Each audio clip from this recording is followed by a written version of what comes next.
Ray Crawford here with Doug Chapman. We're talking Michigan State. Joe Rexroad, our Michigan State insider, joins us as well. So, Joe, with Urban Meyer and now Jim Harbaugh there in the neighborhood, can Sparty stay on top?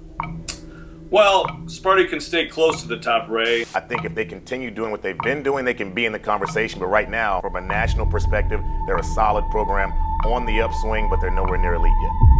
College football playoff, the semifinal. Who do you have in the first round? Clemson playing Alabama in a national championship. Alabama. I guess I'll go with Bama. Oh, Alabama will be there for sure. I don't know. It's different because Alabama is Alabama, obviously, and then you look at it from Michigan State's point of view. All they're going to hear for a whole month is that they don't have a chance or anything like that. Alabama's going to win this game, and they're going to win it handily.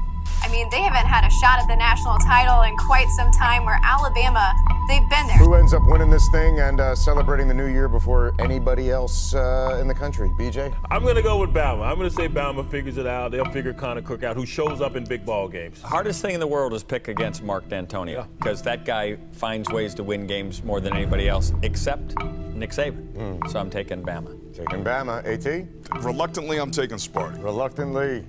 I'm going to go with Alabama.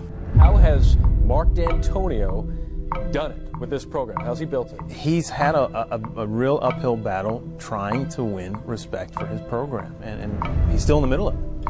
Nobody mentions Mark D'Antonio among the elite coaches. Hell, he's not even considered the best coach in his own state.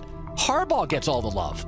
Every time his team isn't expected to do much, he overachieves. I don't think Michigan State will ever be validated because they don't have that brand value. Open is a 9.5-point underdog. When you really look at it, we sat around all day and listened to how we were underdogs, and I think that motivates people. And I think you're only underdogs if you think you're underdogs, first of all. It's not what, quite frankly, you write about things. We've won our last 4 bowl games. We've beaten Georgia, we've beaten TCU, we've beaten Stanford, we've beaten Baylor. We're pretty healthy in that regard in terms of competing against good football teams. We ended up number 5 in the nation, we ended up number 3 in the nation. But when you get to that point, sometimes that's not good enough anymore. At the beginning of this season, we talked about reaching higher.